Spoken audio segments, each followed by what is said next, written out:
Welcome to Making a Murderer, Rubberducky YouTube channel. All right, you guys, let's go ahead and start our RD Making a Murderer daily MaM reading. We're doing the CASO Investigative Reports, and we're on part 39. Page 381. Blank. It was like all the way along. Like he would tell me if I didn't go with him somewhere, he would hurt me, or he would say, my investigator Baldwin, and would you go? Blank, yeah, because I didn't want him to hurt me. Investigator Baldwin, did he ever force sex on you those times when you went with him? Blank, no. Investigator Baldwin, he would just do the groping and grabbing stuff? Blank, uh-huh. Investigator Baldwin, I'm sorry, my nose is running. It's gross. I'm sick. I'm very, very sick. Blows nose. I just want to make sure I cover everything with you now today so I don't have to come back and keep bugging you, okay? Oh, I forgot to ask you this, or I forgot to ask you that, or can you be more detailed in this or that? So I'm trying to cover everything right away with you so I don't have to bug you again, okay? Anything else that you're leaving out that you're afraid to tell me? Did he ever physically hurt you? Blank. No, except for holding my hands down, and I told him all the time not to do that because it hurt me all the time. The investigator Baldwin. Uh-huh. Blank. Like even when we were just screwing around and we would all like play wrestle, he would hold my arms down. Investigator Baldwin. Mm-hmm. Blank. And I just got mad because he would not let me get up. So I just forced him up. Investigator Baldwin. What happened with those pictures with that marker fight? Was that all innocent stuff or blank? That was a marker fight. Investigator Baldwin. Yeah. Page 382. Blank. That was after ice fishing. Investigator Baldwin. Hang on for a second. Cell phone is vibrating. Hello? This is Wendy. Hello? Agent Wilson. Hey, looks like there's somebody turning in. Blank a red truck. Investigator Baldwin. What is this? Agent Wilson. It went by on the road. Okay, we're good. Investigator Baldwin. I don't know who this is. Agent Wilson. Sorry about that. Okay. Me. Dial tone. Investigator Baldwin. I don't know what this is, okay? Blank. I'm going to run to the bathroom real quick. Investigator Baldwin. Okay, all right. Great. I don't know what that was all about. Blank. I got to run to the bathroom real quick. Investigator Baldwin. Okay. Investigator Baldwin. Tape resumes. You're concerned about, or something that has happened between you guys, and you want to tell me about it? Blank. No, except there's a couple of times that he told me that if I didn't, like when I was mad at myself for not having enough strength to stop him, like he told me if like he would kill himself by running into a pillar on I-43, he told me that he would take me with him so that we can die together, because that's the way it's supposed to be. Investigator Baldwin. Was that trying to run you over or something like that? Blank. I don't know. It freaked me out, though. Investigator Baldwin. How many times did he say that? Page 383. Blank. Well, before when I told dog barking, if you want to go and run into a pillar, you'd better do it by yourself. Investigator Baldwin. Right. Blank. And he goes, well, I got my new truck and I'm going to take it and run it into those pillars and kill himself. I was like, so do it. Don't be mad at me for it. If you want to talk stupid, do it then. Investigator Baldwin. All right, well, blank. And then he signed like a bunch of titles all over to by my Aunt Barbara, and signed a title for my car loan to me.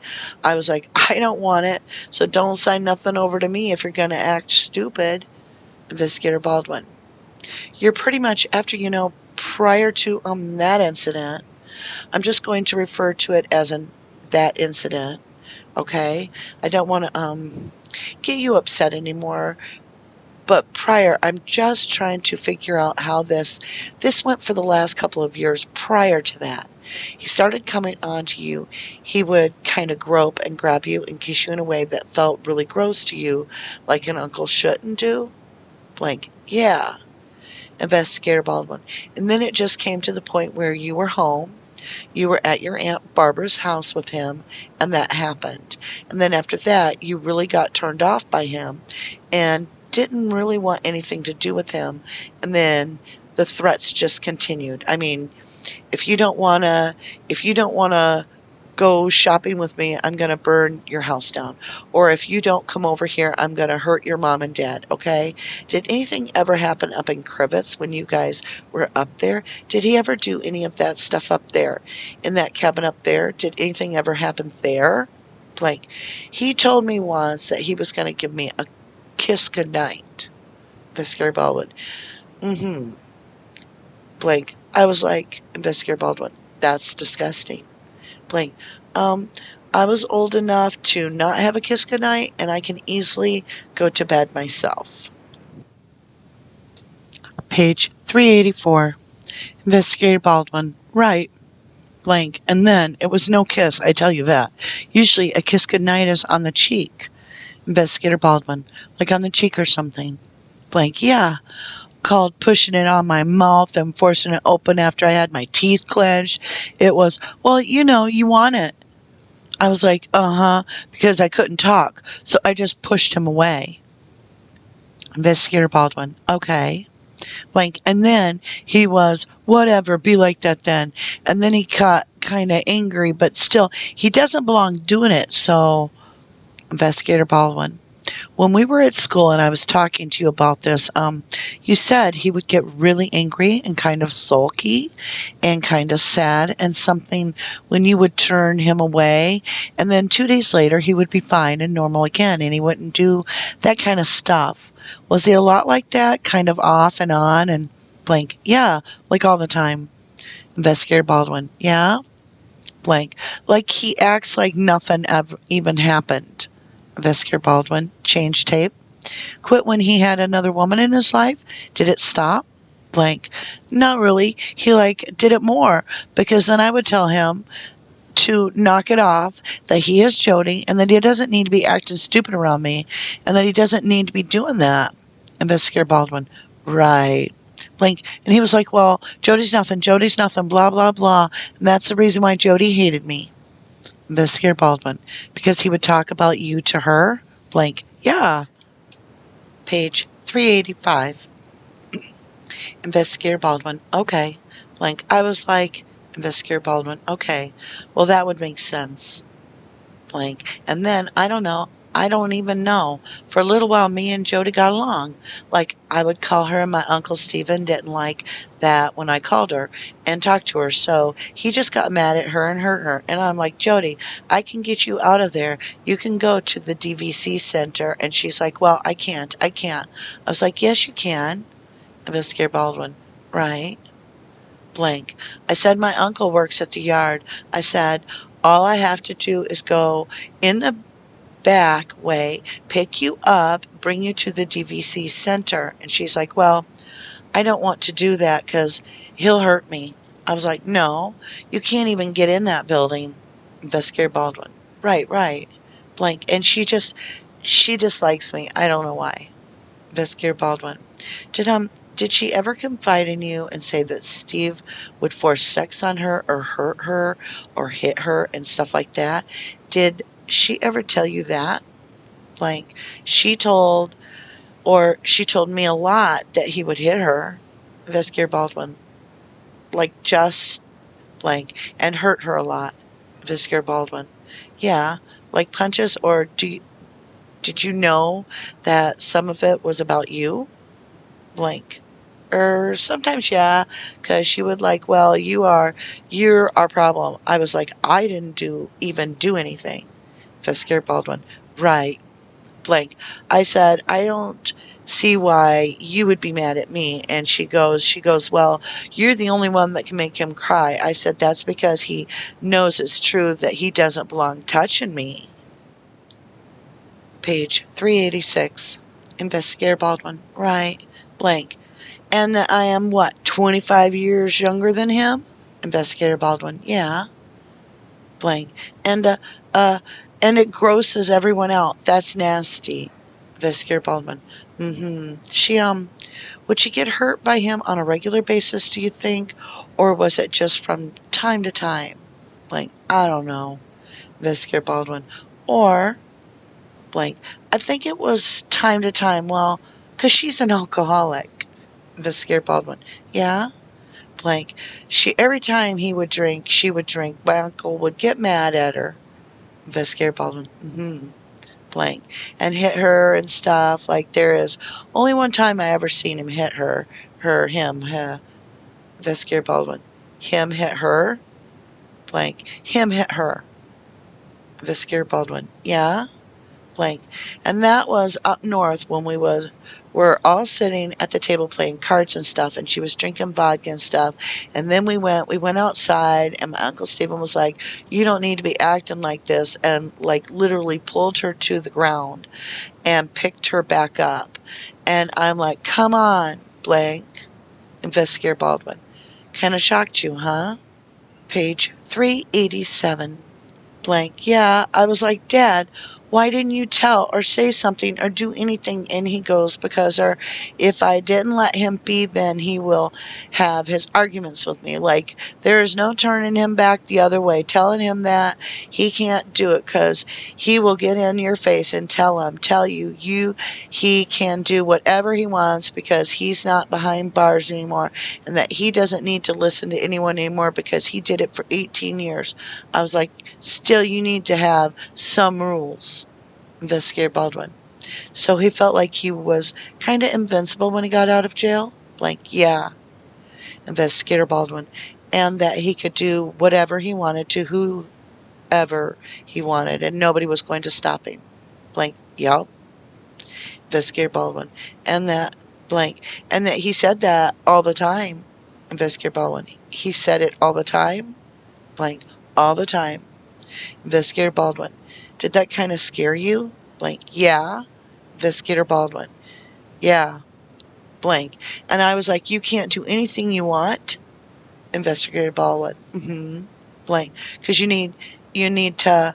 Investigator Baldwin, obviously there's laws, right? Blank, yeah. Investigator Baldwin, right.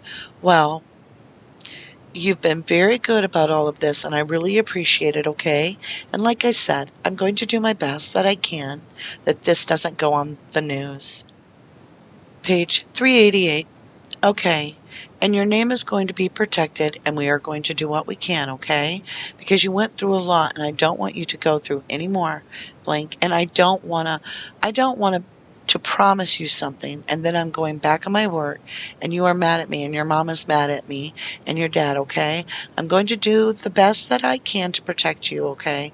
But telling me this stuff is gonna help us so that your Uncle Steve is never going to get out of jail, blank. I don't want him. Investigator Baldwin, at least out on bond, blank. My dad doesn't even want to get him out. My dad hates the idea. He doesn't want to give up his life for. Investigator Baldwin, him? Blank. Someone like that. Investigator Baldwin, yeah. So I'm going to do the best I can, okay, blank? I'm going to leave you my card if you promise not to rip it up. Blank. No, I got the one my ma gave me. Investigator Baldwin, okay. Do you want me to write my cell phone number on the back of that? Because you probably don't have that anymore, do you? Blank. No, I was cleaning out my purse the other day, and I was like, I don't need this. I already talked to him. My mom's like, keep it anyways. I'm like, no.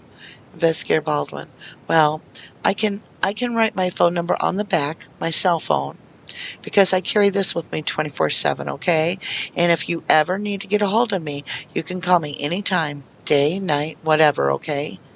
Now I don't, I think we pretty much covered what we needed to as far as this is concerned, okay?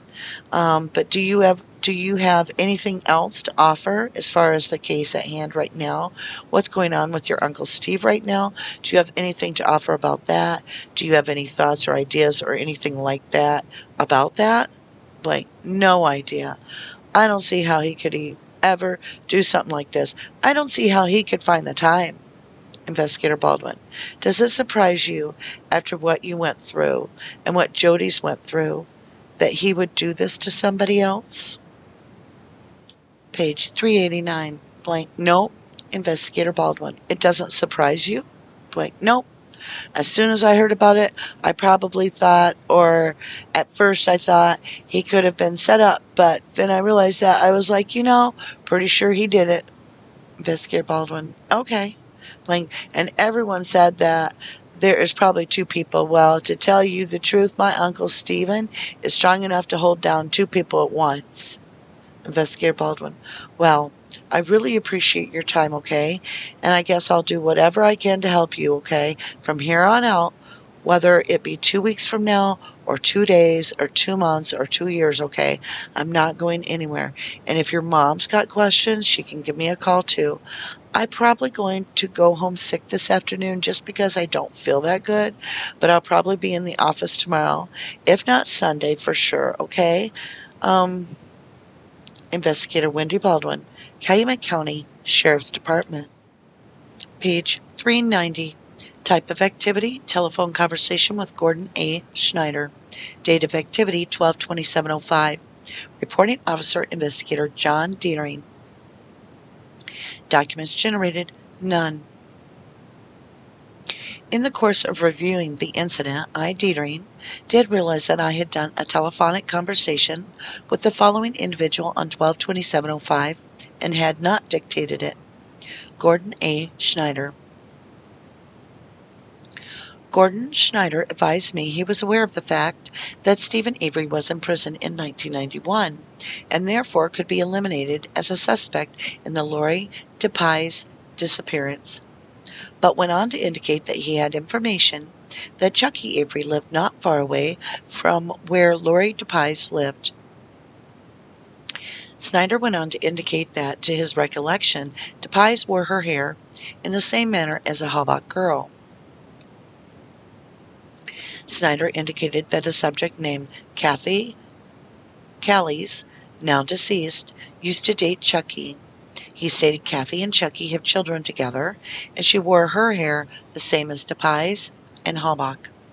Schneider stated he is unsure but believes that Kathy Callies' mom may still be alive. Schneider went on to indicate that Kathy Callies, Lori DePais, and Teresa Halbach all had the same hair color, or color hair. Schneider went on to indicate that he thinks the blood evidence may have been planted. Schneider went on to indicate that he believes Chucky Avery may have planted the blood evidence. Schneider went on to indicate that Steven Avery should have come into $400,000 this month as a result of the settlement.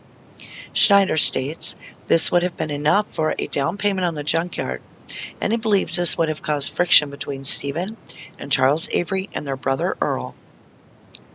Okay, you guys, let's start our review on page 381. And we want to go down here, and this is still, again, Marie Avery, and this is Wendy Baldwin. And Wendy Baldwin is listening, and Marie Avery says, and I just got mad because he would not let me up, so I just forced him up. So apparently, if she gets angry, she has the ability to force him off of her. Now, as we go to 382, Agent Wilson said a bunch of confusing stuff. There's some phone call that comes in, and it's between Agent Wilson and Investigator Baldwin. Investigator Baldwin isn't making any sense. The person says, hey, looks like there's somebody turning in. Blank, a red truck. What was this? It went by on the road. Okay, we're good. Investigator Baldwin, I don't know who this is. What does she mean I don't know who this is? The driver or the person on the phone? Agent Wilson says, sorry about that, okay, and then he hangs up. Investigator Baldwin says, I don't know what this is, okay? And then she goes on to say, I don't know what that was all about. So that was a little confusing for me, that she wouldn't know who was calling her to tell her. Like she didn't know that she was who Wilson was. Page 383. It makes mention here, as Marie is talking, that Steven, whatever the reason, she states that he signed over her car loan to her. So was he making her car loan? Was he making her payments? Or did he sign the title to her car to her that she was making payments and he just signed the title over ahead of time? So there was some sort of mutual legal agreement between Marie Avery and Steven Avery if she's signing over a title. Or he's signing over a title, sorry. Page 384, we have Marie say, and then he was, whatever, be like that then. This doesn't sound like somebody that, it sounds like a relationship, you guys. It really does. Page 385, we have Marie saying, like I would call her, and my Uncle Steven didn't like that when I called her and talked to her. So Marie is calling and talking to Jody. And then she goes on to say, because she was like, well, you're our problem. And Marie says, well, I didn't do anything at all. Well, Jody's telling her, you're our problem, Marie. And why is Marie continuing to make contact over there if she's terrified of him? And then Marie goes on to say, I said, I don't see why you're mad at me. And she goes, well, you're the only one that can make him cry. Again, it sounds like a relationship. On page 386, Marie talks about how it grosses everyone out, but yet she's saying she hasn't told anybody. How does it gross out everybody if nobody knows about it? And then she goes on to report that Jody is an alcoholic. And then she says, like literally pulled her to the ground and then picked her up. And she's referring to when Steven and Jody were drinking. Okay, pulled her to the ground sounds like he was on the ground, he fell and he pulled her to the ground, and then he helps her back up. So I'm not sure what she's referring to there.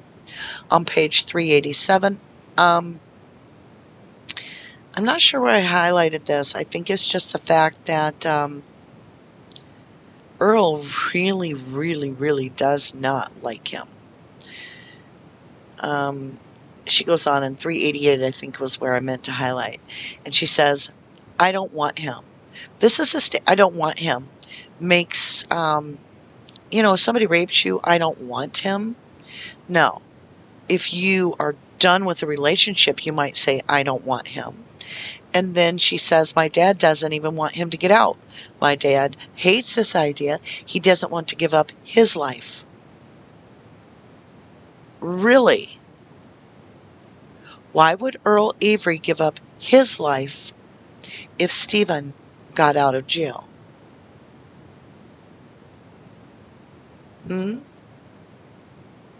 And then she goes on to say she was cleaning out her purse, and I was like, I don't need this. I already talked to him. So, yeah, this was investigated in 2004, this whole situation. And it came to nothing. No charges, nothing. So it got dropped. Is it because it was simply a relationship of mutual consenting individuals and the family did not want to press charges of statutory rape because they knew it was going on? I mean, we have individuals that will leave their spouse and marry their brother-in-law or their sister-in-law in this case. It's very confusing. And then she goes on to say, Marie says, I don't see how he could find the time to do the murder. She nailed that correct. That's a one true statement. I find it interesting the way that Marie Avery worded on page 389 when asked if it surprised her that Steven could have committed the murder. She says, nope. As soon as I heard about it, I probably thought. So she doesn't remember what she thought, or she doesn't want to reveal what she thought. On page 390, we finally we're done with the Marie Avery interview. Woo, woo, can I get a woo, woo? We're done with the Marie Avery. Dang, girlfriend. Dang, duckies. I can't handle that interview. All right, let's move on. We're on page 390. Back to the CASO read. Something that matters in this case, not some old case washed up that didn't even get charges in it. type of activity, we have Gordon Schneider. Now, Gordon explains he's well aware Steve Avery was in prison in 1991. However, he implicates Chucky Avery in the Lori DePease disappearance. So Lori DePease, if you don't know, is a woman that disappeared right in 1991. And she disappears completely. Nobody heard from her again. And he is implicating Chucky Avery did not live far from her, and that Chucky also had a wife named Kathy Callies. And Kathy had the same haircut as DePease. And Lori DePease, and Kathy have the same haircut as Teresa Halbach, and they all had the same color. So he's suggesting that's an appealing factor for Chuck Avery. He calls him Chucky Avery. And the reason I think this has a little merit to it is because he knows the details that weren't completely publicly known. So Gordon Schneider, must know Stephen or an Avery or somebody in the family, because he states he believes Chucky may have planted the evidence, which that's not what I'm talking about. But listen to what he says. He went on to indicate that Stephen Avery should come into $400,000 this month as a result of settlement. So he knows the timeline, he knows the dollar amount, and he goes on to say that would have been enough for a down payment on the junkyard, and he believes this would have caused friction between Stephen and Charles. So he understands, and Earl, the brothers, he's admitting that he understands the dynamics of their family. And that is our read for the day. I find it very, very relief. My whole being lightens up because I don't have to do another Marie Avery interview. I hope we're done with that. I don't know who Kathy, I'm sorry, investigator Wendy Baldwin was getting a call from. I don't understand why she didn't recognize the person on the phone. It was strange, to say the least. All right, you guys, thank you for that read with me. Well, the most interesting part was the last page, which is the Lori DePease. And she's still missing, sadly, today. And she does. If you look at the pictures, I've left a few at the end of this for you. She very much looks like Carmen Botwell to me. Quite strikingly so, as well as favors some of Teresa Halbach's images as well. So I want to thank you for your support and all that you do. We've had a lot going on lately with the MaM channel. And please join us tomorrow night. Well, actually, tonight, Thursday night at 6 o'clock for the mini MaM. And we're on are we on part 5 or 6? We're digging in. And then also our Friday night live. And I look forward to that. So it's time, you guys. If you didn't do the crime, you shouldn't do the time. All right, you guys, and let's leave this off. Here, this contact information. She has been missing since 1992.